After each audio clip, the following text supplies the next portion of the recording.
This is the story of how scrubbing a toilet became one of the most revered spiritual practices in Japan, and why some of the country's most powerful business leaders have spent decades on their knees, cleaning porcelain with their bare hands.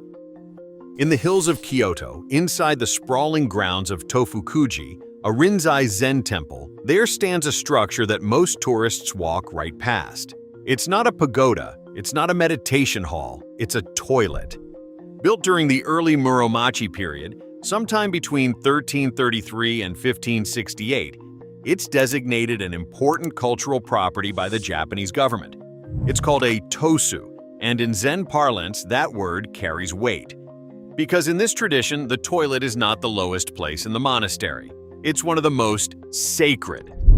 Soto Zen monks follow what's known as the three Mandas of silence, three spaces in the temple where speaking is strictly forbidden: the meditation hall, the bathhouse, and the toilet.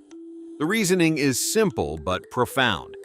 The Japanese have long viewed the toilet as a silent sanctuary, a place for deep thinking, where the noise of the world falls away and something quieter rises up. But this reverence didn't begin with Buddhism.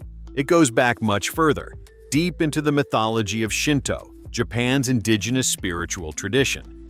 According to legend, the Kawaya no Kami, the gods of the toilet, were born from the bodily wastes of the creator deities Izanagi and Izanami, which fell to earth with what ancient texts describe as a cosmic splat.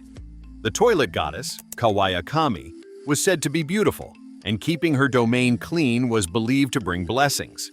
Specifically, it was thought that women who kept their toilets clean would give birth to attractive children, boys with high noses and girls with dimpled cheeks. The toilet was linked to fertility, to harvest, to abundance. There's even a ceremony for it. It's called Benjo Biraki, the opening of a new toilet, where participants take turns sitting on the bowl, eating rice cakes, and sipping green tea. Then there's Ususama Myu, a figure from esoteric Buddhism. According to legend, the Buddha was once trying to enter nirvana, but a demon had blocked the path with a pile of filth. Ususama Myu emerged from the Buddha's heart as a pillar of fire, burning away the impurities and clearing the way to enlightenment. His fire doesn't just destroy, it transmutes filth into purity. And that idea, that transformation happens not by avoiding what's dirty, but by facing it directly, became the philosophical engine of an entire spiritual practice. That practice is called Soji. The word is composed of two kanji characters, so, meaning to sweep or clean, and ji, meaning to remove. On the surface, it's just cleaning. But in its cultural context, Soji implies something far larger. It's about removing not just physical dirt, but mental and spiritual dust, the clutter of negative thoughts, stress, and lack of focus. It's an act of purification. Here's how it works in a monastery. Following morning prayers and meditation, monks spend about 20 minutes cleaning. They begin a task with no intention of ever finishing it. The cleaning is an extension of meditation itself. When the bell rings, Soji is over. Whether the floor is spotless or not is beside the point. A Zen priest named Soko puts it bluntly. He says that cleaning is not only an effective spiritual practice, it's actually 1,000 times more effective than sitting and meditating. And the Vietnamese monk Thich Nhat Hanh captured the same idea with characteristic elegance. There are two ways to wash the dishes, he said. The first is to wash the dishes to get them done. Or you can wash the dishes in order to wash the dishes. That is Zen practice. Perhaps the most striking origin story belongs to Sudipanthaka, one of the Buddha's original disciples. He was, by all accounts, the slowest learner among them. He couldn't remember teachings. He couldn't retain even short verses. The other monks excelled while he struggled. So the Buddha gave him a broom. He told Sudipanthaka to sweep the floor every day and to repeat just 2 words: sweep and clean. After sweeping for a long time, the disciple paused and reflected. The ground is clean, but is my mind clean? That single contemplation led him to full enlightenment. This story echoed through the centuries and found a remarkable modern expression in 1905, when a man named Tenko Nishida had a revelation that would reshape his life. Nishida had been managing a large land reclamation project in northern Japan, a position of status and comfort, but his revelation convinced him to abandon everything and live what he called a life of repentance, emphasizing frugality and selfless service. In 1913, he founded Ittoen, the Garden of the One Light, a commune in Kyoto that became the oldest intentional community in Japan. At its core was a radical practice, cleaning other people's toilets, uninvited, as an act of humility.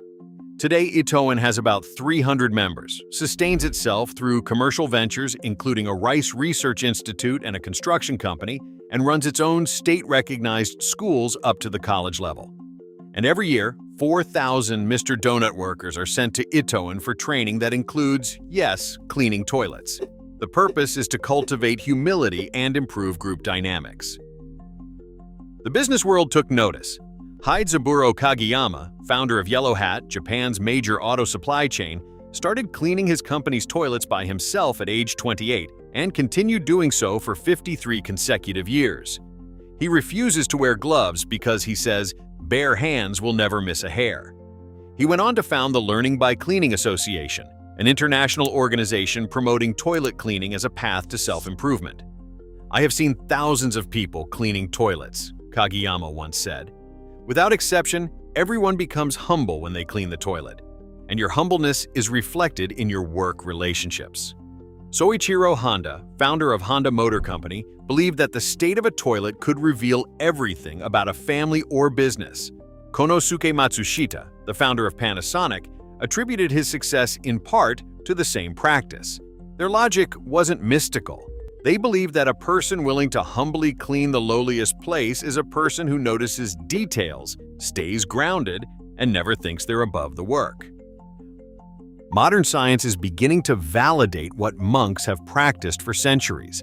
A study on mindful dishwashing found that performing the task mindfully resulted in a 27% decrease in nervousness and a 25% increase in inspiration.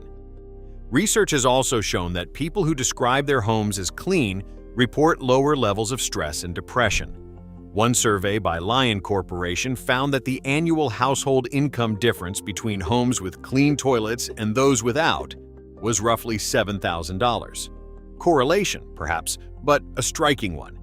In 2010, a singer-songwriter named Kana Uemura released an acoustic ballad called Toilet no Kamisama, God of the Toilet. It told the story of her grandmother teaching her to keep the toilet clean because a beautiful goddess lived there. The song sold over 137,000 physical copies and was downloaded more than 500,000 times. It won 2 Japan Record Awards. And then there's Shukai Matsumoto, a Buddhist monk at Komyoji Temple in Tokyo, who was named a young global leader by the World Economic Forum in 2013. His book, A Monk's Guide to a Clean House and Mind, has been translated into over 20 languages.